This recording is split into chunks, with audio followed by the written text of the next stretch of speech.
Mga kababayan, kamusta po? Si Kamanong po, nagbabalik na naman po muli para po magkomento po sa inyo dito po sa Tambayan mga kababayan. Sana po nasa maayos po tayong kalagayan lahat mga kababayan. Magandang umaga po muna sa inyo, tanghali, hapon, gabi at madaling araw po sa atin lahat. Mag-umpisa na po tayo. Magkomentuhan na po tayo mga kababayan. Ito po, komentuhan po natin mga tambay. Yung dating sekretary po ng Finance na si Ralph Recto, ngayon po ay Executive Secretary na po sa Palasyo mga kababayan.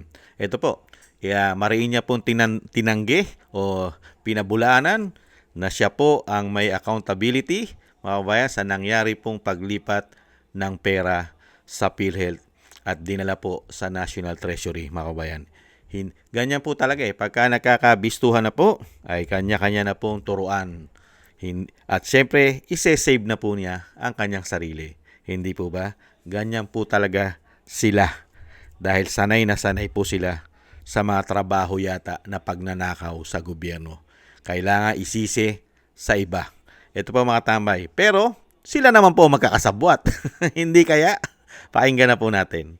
Nagpaliwanag si dating Finance Chief at ngayon Executive Secretary Ralph Recto sa kontrobersyal na PhilHealth Funds Transfer. Git niya sa On Point ng Bilyonaryo News Channel, isang probisyon sa General Appropriations Act o GAA ang punot dulo. Nirerespeto ni dating Finance Chief at ngayon Executive Secretary Ralph Recto ang utos ng Korte Suprema sa gobyerno na ibalik ang 60 billion pesos na PhilHealth funds. I would say the entire Congress was responsible. Ayon sa Korte, walang bisa ang special provision sa 2024 General Appropriations Act na pinahihintulutan ang pagbabalik ng sobrang pondo ng mga GOCC sa National Treasury para pondohan ang unprogrammed appropriations. Ayon kay Recto na nooy kongresista, nalaman lang niya ang naturang probisyon nang naging kalihim na siya ng Finance Department. It is not Congress identified in House Bill number 13. Frankly speaking, I was there in Congress. I was presiding officer then as Deputy Speaker. I would just listen to the debates, not participate in the debates. Congress had hearings and invited representatives from different government agencies from the executive, including the Department of Finance. And I was a member of Congress then, right? So there was this debate. These were all identified. The House passed a House bill. It never became law. Those provisions, in effect, found its way in the GAA of 2024. Git ni Recto, binalangkas lang niya ang kontrobersyal na DOF circular dahil sa probisyon sa GAA. Alam din daw niya ang nakasaad sa Universal Healthcare Law na nagsasabing dapat gamitin sa pagpapalawig ng benepisyo o pagpapababa ng kontribusyon ang reserve funds ng PhilHealth. I am very much familiar because I am the author of the Universal Healthcare Law. We have a different legal interpretation as well as the author of the law.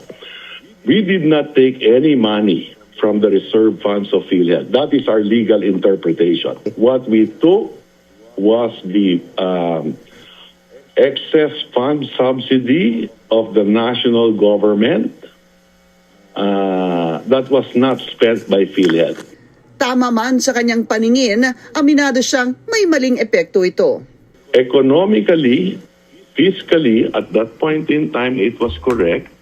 And I will admit, politically, it is wrong.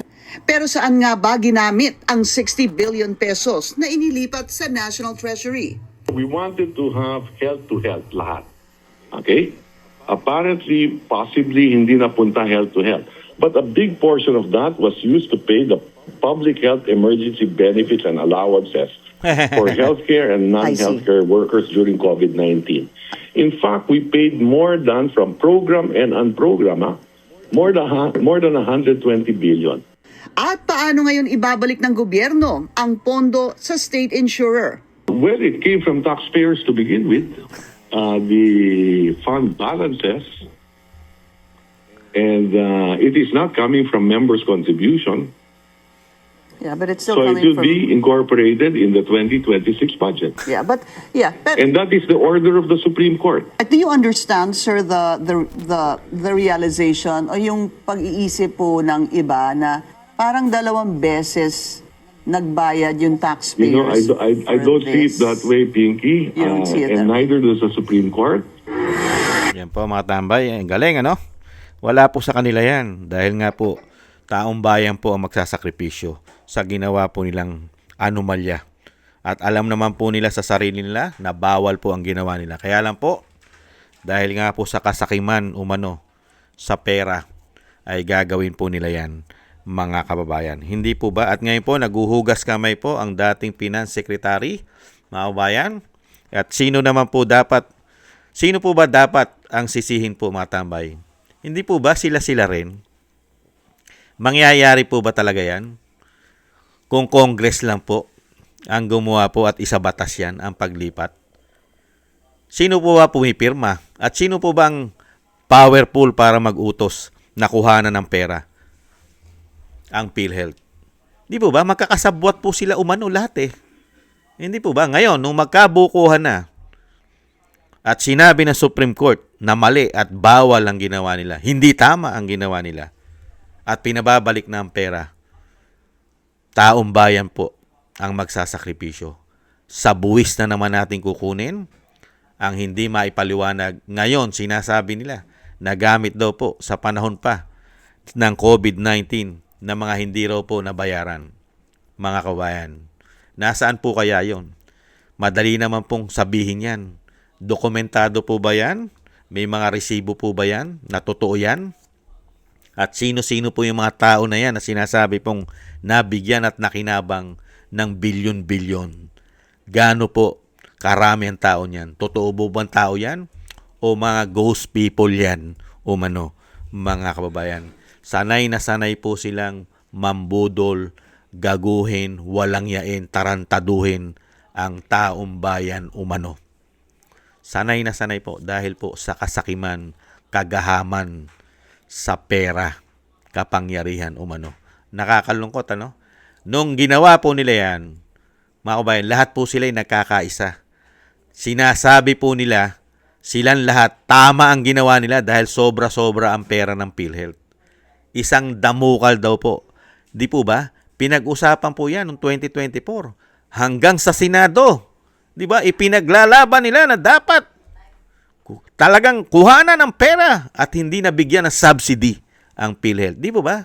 Siniro pa nila subsidy niyan dahil tama sila. Di ba? Lahat sila ay tama. Kongreso, Senado.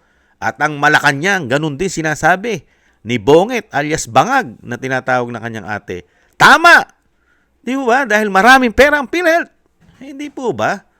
Pero ngayon, kanya-kanya na pong hugas ng kamay para mailayo sa issue at hindi madamay.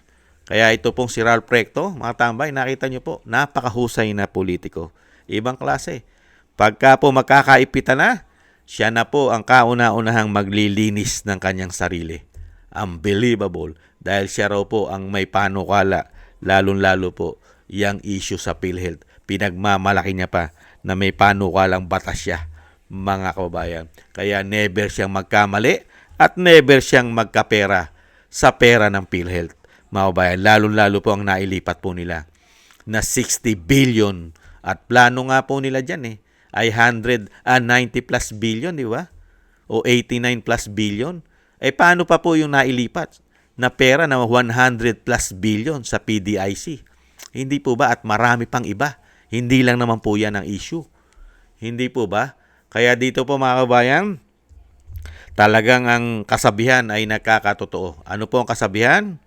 Ang mga sinungaling ay magnanakaw din. Umano, mga kabayan. Ayan, magkakambal po yan. Sanay na sanay magsinungaling ang mga magnanakaw umano. Sanay na sanay. Ayan. Kaya nga po ang ginagawa nga po nila sa atin, di ba? Nakawin umano ang pera ng taong bayan. Ano naman po ang gagawin nilang panukli? Taasan naman ang taasan ng buwis. Dahil panay po ang nakaw, panay din po ang taas ng buwis sa atin. At ngayon, panibago na naman pong sakripisyo sa ating kukunin ang ibabalik na inuutos daw ng Korte Suprema. Taxpayer na naman ang malilintikan dahil wala po silang kasalanan. Pagka si Ralph Recto ang kinausap mo, wala siyang kasalanan, nasa Kongreso ang problema. Pagka ang Kongreso naman ang kinausap mo, wala rin silang kasalanan dahil sila'y napag-utusan lamang. Pagka ang palasyo ang kinausap mo, ay lalong wala po silang kinalaman. Mga kababayan, wala silang kinalaman. Kaya nga po itong mga tao na ito, mga kababayan, buhay pa, sinusunog na umano ang mga kaluluwa sa impyerno umano, mga kababayan. Maraming salamat po, mga kababayan, sa mga nagusto po ng ating tambayang mga kababayan sa YouTube at TikTok. Ganun din po sa ating mga subscribers, sa mga nagko-comment, like, share, and subscribe. Thank you po sa inyong mga comment. Shoutout po sa inyong lahat, mga kababayan. Mabuhay po kayo. At thank you po sa mga nagbibigay po ng tulong. Shoutout po kay Sir Eric Hershaw ng Canada, Bay Chichioko, Kingston ng Hong Kong, Jake Yahut ng Maisog, California, USA, Gina Ray Solidides ng Berlin, Germany, Julieta Silona ng Sydney, Australia, si Jem Aris ng United Arab Emirates, Jovelyn Watanabe ng Japan, ako si Pilam, Ani Jo, Chodorico Erguisa Jr., si Arfel Villacorta, Wills Bubbles, Rosalina, Michelle Yamaguchi, Norma Garcia, Gay at Siena, Tatay Nick ng Canada, at si Nancy Lumampao. Thank you po sa mga biyaya, mga kababayan. Ingat po kayo, lalong-lalo po sa inyo po mga paggawa. At syempre po, yung dasal po natin, mga kababayan, na sana po tayo pong lahat ay mailayo po tayong lahat sa kapahamakan ng ating buong sambayanan at ang pamilya Duterte. Madugtungan din po ang buhay at kalakasan ng ating dating Pangulo at makabalik na po siya sa lalong mabilis at makalaya po siya at makasama po natin sa ating bansa. Thank you po, mga tambay.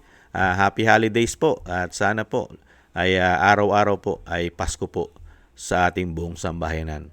Konting tiis na lang po, mga tambay. Ingat po. Bye-bye.